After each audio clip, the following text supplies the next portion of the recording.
Саламатсыздарбы? Бүгүнкү күндүн орчундуу жаңылыктар топтомунан кыскача тааныштырабыз.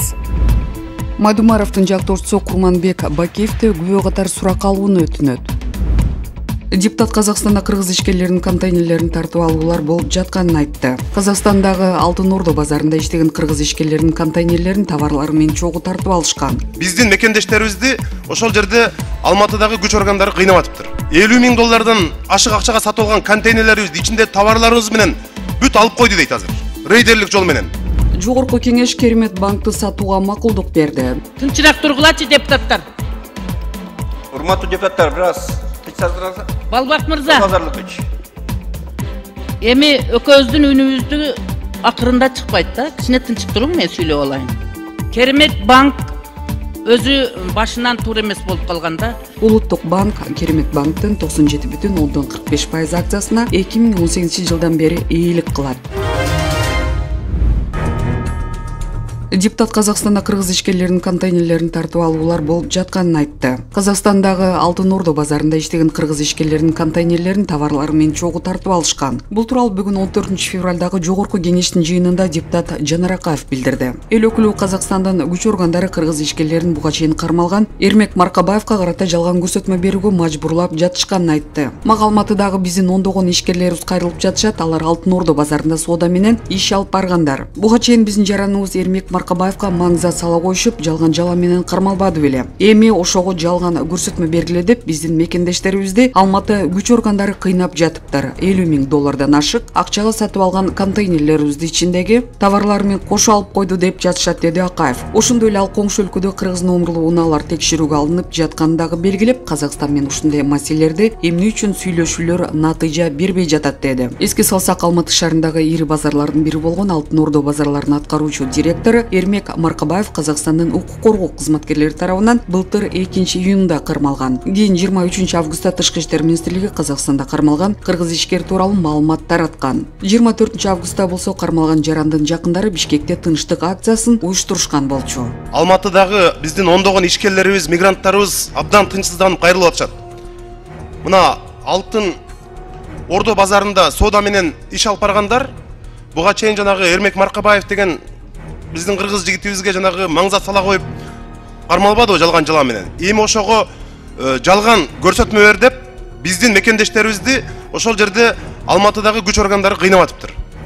50 000 доллардан ашык акчага сатып алган контейнерлерибизди ичинде товарларыбыз менен бүт алып койду дейт. Ата-энеңизге эң кымбат белекти Ай Жылдыз Умра компаниясы аркылуу бериңиз. Эң мыкты кызмат, сапаттуу тейлөө, эң арзан баада. Умра ибадаты кедейликтен куткарат жана күнөөлөрдөн арылтат. Умра сапарын уюштурууда кызматта тажрыйбалуу умра жетекчи Санжарбек Жаланов, мээнеткеч устаза Өктөм Абдувалиева жана башка эл тааны элек, бирок эмгеги чоң илимдүү устаздар болот. Мекке жана Медина шаарын айлантып, 2 күндүк зыярат сабактар. Аль-Харам мечитине жакын жайгашкан мейманканалар.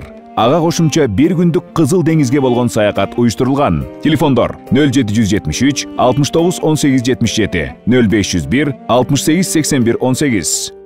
50 000 доллардан ашык акчага сатып алган контейнерлерибизди ичинде товарларыбыз менен бүт алып койду дейт азыр. Рейдерлик жол менен. Мына жакында премьер-министрибиз барды. Казакстандын тышкы иштер министри келди. Ушул сүйлөшүүлөрдө эмне болуп атат?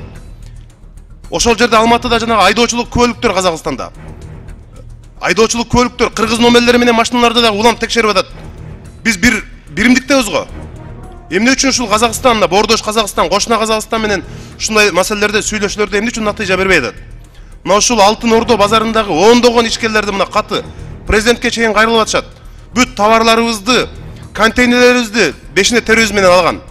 Бүт кармап жатышат дейт эми ошол жерде. Ошого урматтуу Алмаз Акынжанович азыр Тышкы иштер министрлигине кабар берип, сөзсүз түрдө буга ыкчам мындай реакция кылышыбыз керек деп ойлойм. Тышкы иштер министри жакында келди, биздин премьерлер барып атат улам-улам. Ушундай жүрүү жолугушууларда эмне маселелер чечилип атат?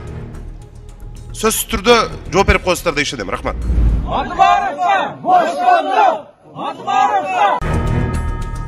Мадумаровдун жактоочусу Курманбек Бакиевди күбө катар сурак алууну өтүнөт. Жогорку кеңештин депутаты Адахан Мадумаровдун ишин кароо Бишкектин 1-май райондук сотунда уланууда. Жактоочу Кубанычбек Тумановдун маалыматында күбөлөрдүн көпчүлүгү суралып бүттү. Өзгө эле турган 2-3 күбө бар. Алар эми сотко келсе керек. Андан тышкары дагы сурак ала турган адамдар бар. Бирок алардын айрымдарына издөө жарыяланган. Балким көрсөтмөлөрүн окуп коюу менен гана чектелет. Биз мурдагы президент Курманбек Бакиевди дагы онлайн режимде болсо дагы сурак алуу өтүнүчүн келтиребиз дейт Кубанычбек Туманов. Белгилей кетсек, Адахан Мадумаровго 2009-жылдагы Кыргыз-Тажик чек арасына байланыштуу номер 5 протоколго ылайык Кыргыз Республикасынын Кылмыш жаза кодексинин мамлекетке чыккынчылык беренеси боюнча айып тагылган. Сот Адахан Мадумаровду эмнеге сот залынан чыгарып жиберди? Жактоочунун жообу кече 13 февралда Бишкек шаарынын 1-май райондук сотунда Адахан Мадумаровдун иши боюнча соттук отурум болуп өттү. Соттук отурумда депутатты сот залынан чыгарып жиберишкен. Анын жактоочусу Кубанычбек Туманов анын сот залынан чыгарылганы тууралуу суроолорго жооп берди. Адахан Мадумаровду күбөлөрдү сурап жатканда сот тарабынан ага 3 жолу эскертүү берилди. Судья менен акыйкат каралсын деп айтышып кеткенден кийин 3 жолу эскертүү берип чыгарып салды. Сот ал жок эле калган отурумда катышат, деди жактоочу. Адахан Кимсанбаевич күбөлөрдү сурап атканда 3 жолу судья тарабынан эскертүү берилди. Судья менен айтышып кеткенден кийин акыйкаттуу негизинде каралсын деп талап кылганына байланыштуу эскертүүлөр берилип туруп, кыска ошол менен сот залынан чыгарсаган Адахан Кимсанбаев жок эле каралды деген. Тынчыраак тургулачы депутаттар. Урматтуу депутаттар, бир аз тынчсаздырыңыздар. Балбак мырза. Базарлыкыч.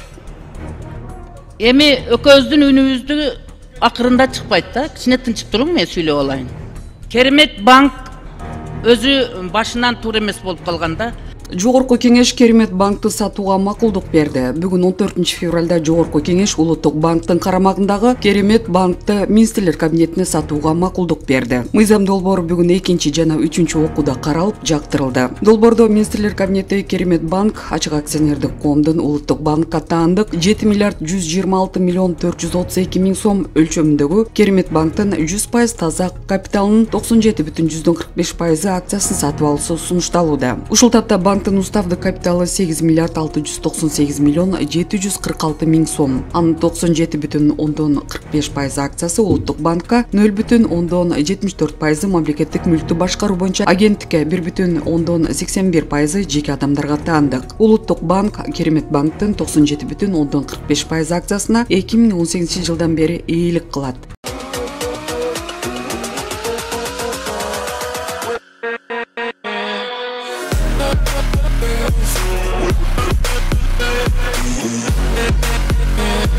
We'll be right back.